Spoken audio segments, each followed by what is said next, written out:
pesquisa Quest, divulgada nessa terça-feira, mostra Mauro Tramonte, do Republicanos, na frente entre os 11 pré-candidatos pesquisados com 25% das intenções de voto. Bruno Engler, do PL, João Leite, do PSDB, Duda Salabert, do PDT, Fuad Noman, do PSD, Carlos Viana, do Podemos e Rogério Corrêa, do PT, aparecem tecnicamente empatados em segundo lugar. Esses candidatos têm entre 12% e 7%. Gabriel Azevedo, do MDB, tem 2%, Ana Paula Siqueira, 1%, Bela Gonçalves, do PSOL, 1%, Luísa Barreto, do Novo, também 1%. Indecisos são 5%. Brancos, nulos ou não vai votar, 9%. O levantamento, Eduardo, entrevistou 1.200 eleitores de 16 anos ou mais presencialmente aqui em Belo Horizonte nos dias 10 a 14 de julho. A margem de erro é de 3 pontos percentuais e o nível de confiança é de 95%. É bom falar que a Quest colocou 10 cenários diferentes nessa pesquisa, mas esse é o principal porque tem todos os candidatos até então, mas alguns inclusive já anunciaram a desistência nessa corrida, e as duas que desistiram, né? Esses votos devem migrar para Rogério Corrêa, pelo menos a gente acredita, porque são candidatos ali do mesmo espectro político, vamos dizer assim. Ô Júlio, duas coisas estão me assustando muito, mas muito nesse momento em Belo Horizonte. Uma, depois nós podemos até tratar desse assunto mais a fundo, é que eu sou um defensor da legalização das bets aí. Uhum. Quem ouve a Itatiaia sabe disso, porque eu sempre leio, gente, hipocrisia, ficar pegando jogo de bicho, bingo e tal. Eu estava defendendo jogos em cassinos para criar ambiente de turismo. Eu estava sonhando com isso. E o que eu estou vendo, Júnior, é que a legalização que já aconteceu, mais a que vem aí, matou o jogo do bicho, bingo, tudo. Os caras estão apostando no celular 24 horas. Eu tô impressionado de ver. Todo lugar que eu chego, o cara tá fazendo uma fezinha. Eu falei, meu Deus, onde é que nós vamos parar? Imagina isso, vai virar um vício, tal qual é o do celular. Onde é que nós vamos parar? Todo mundo apostando o dia inteiro. Esse é o assunto. Não tá aqui na mesa. O outro assunto é que, pelo fato de trabalharmos na Itatiaia, as pessoas acham que nós sabemos tudo e podemos indicar tudo. Eduardo, o que nós vamos fazer? Você vai votar em quem para prefeito? Aí eu devolvo a pergunta, eu falei, eu não sei, e você? E estou impressionado. Na pesquisa aí da Quest, dessas pesquisas, eles falam em 80% de indeciso. Na minha percepção, no meu ciclo de relacionamento, é 98%. Tirando alguém que está com a expectativa de trabalhar com esse ou aquele candidato, se for eleito, ninguém sabe em quem votar e ninguém se mostra animado. Ninguém fala com empolgação de um candidato. Mas nenhum candidato mesmo. Sabe? Então eu fico olhando assim, gente, coitada dessa cidade, já está tão maltratada, o que vai ser de nós? E o que vai ser de mim, que tenho 2 meses para decidir, porque eu não vou anular meu voto em relação ao Belo Horizonte. Mas eu estou ansioso para descobrir quem votar e estou percebendo que as pessoas estão assim. E ao contrário de outras eleições em que havia uma certa... qualquer coisa certa, as pessoas estão ansiosas para encontrar o nome, mas não conseguem. É um pavor. Você quer ver outra coisa assustadora dessa campanha, Júnior? Nós sempre tivemos disputas paralelas de grandes nomes da política influenciando a de BH. Uhum. Você reparou que nessa campanha só tem um candidato que tem padrinho quente, forte? Bruno Engler, você tá falando? Só ele. Porque ele, o Bolsonaro assume que é ele, o Nicolas assume que é ele.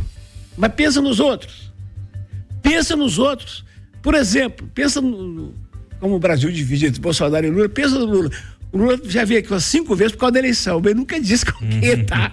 Se é Fuad ou se é Rogério Corrêa. Nessa última ele indicou que é o Rogério, viu, Edu? Nessa última ele deu umas declarações assim. Mas um negócio bem meia boca, né? Coisa, né? Ele tá com o Correia, assim como o Zema tá com a Luísa. Entendeu?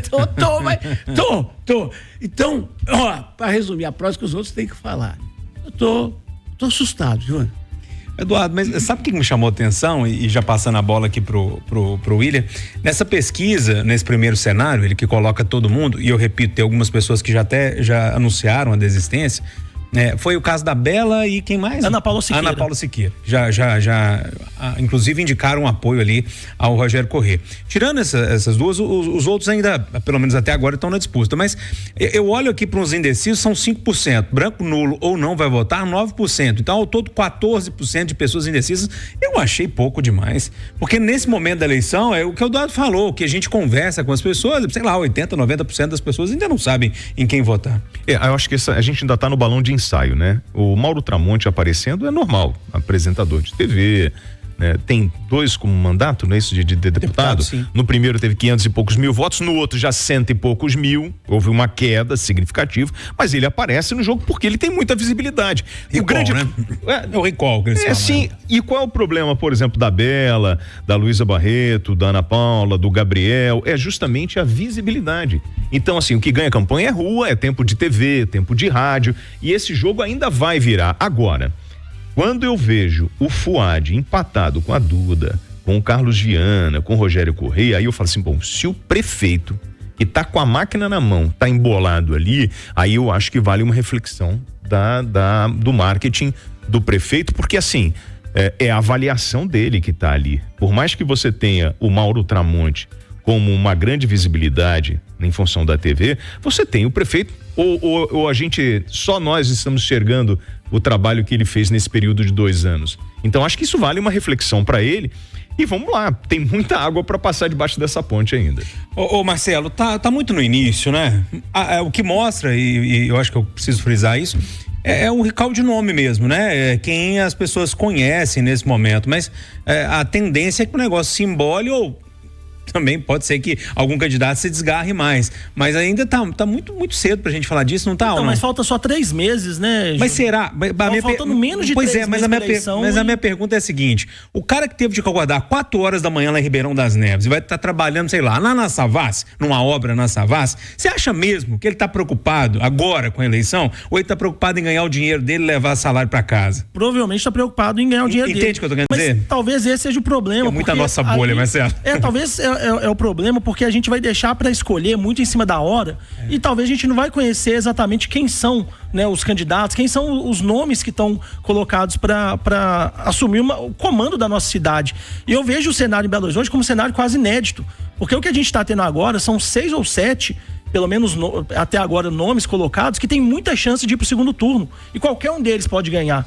Então, nesse cenário, é uma briga de foice no escuro mesmo, sabe? Cada um querendo brigar ali por 1%, cada um querendo convencer o outro pré-candidato a desistir para conseguir o apoio, e aí a gente vê, né, as articulações dos bastidores, negociações, porque todo mundo tem chance nessa corrida, né? Tá um cenário muito indefinido. E normalmente não é assim, porque normalmente quem tem a máquina, né? No caso, o atual prefeito, normalmente esse nome ele larga com vantagem. Como a gente tá vendo em São Paulo, o próprio Ricardo Nunes em São Paulo já tem uma vantagem, empatou com o Boulos em pouco tempo. No Rio, Paes também tem uma vantagem. Aqui em Belo Horizonte não. A gente tem um cenário totalmente indefinido, e aí com esse cenário indefinido, né, Edu, a gente vê como que as articulações, as pressões estão acontecendo em todos os campos.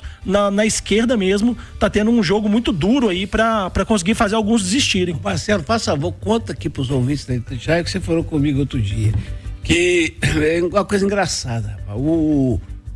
As mulheres reclamam participação na política, e as mulheres estão se unindo para sair fora. O repórter que perguntou Essa foi uma contradição que a gente percebeu, né? Porque principalmente na esquerda teve um discurso muito grande de dar espaço para as mulheres na política, né? A ministra das Mulheres veio em Belo Horizonte falando muito da importância de ter mulheres à frente, né? De prefeituras, de estados, do executivo. E aqui em Belo Horizonte a esquerda tinha um cenário que era o seguinte: tem 4 candidatos. Dos 4 candidatos tem um homem e 3 mulheres, né? A Ana Paula Siqueira, a Bela Gonçalves, a Duda Salaber e o Rogério Corrêa. 2 mulheres já desistiram, né? Que é a Ana Paula Siqueira e a Bela Gonçalves já desistiram e apoiaram o Rogério. Agora tá uma mobilização muito grande na esquerda para conseguir fazer a Duda desistir, né? Para fazer a terceira mulher desistir. Mas qual é o melhor modo? E o qual é o melhor nome? Só um segundo. E o repórter que perguntou, por que vocês então, quando a gente aponta ficaram bravos com o repórter. Claro, quando a gente questiona uma contradição dessa, incomoda um pouco, né? E pra você, qual é o melhor nome? Duda, ou o nosso amigo? Eu acho que os dois têm lados positivos e negativos, né? A Duda teve uma votação muito grande em Belo Horizonte. Rogério, talvez ele tenha a bandeira do Lula. Mas qual é o nome mais forte e atuante em Belo Horizonte? O Rogério é vice-líder do Lula, tem uma interlocução boa com o governo federal. A Duda foi uma das vereadoras mais votadas na história de Belo Horizonte. Então os dois têm os quem pontos tem que abrir mão do espaço? E os dois têm alta rejeição também. Pra fechar, gente. Só para fechar, o Travasso, nosso foco agora, nossa preocupação é outra. É que mais uma vez nós podemos ter uma eleição sem candidatas, pelo menos no segundo turno, mulheres, o que é pena. Ponto final, nosso Conversa de Geração, que teve Eduardo Costa, William Travassos e Marcelo da Fonseca.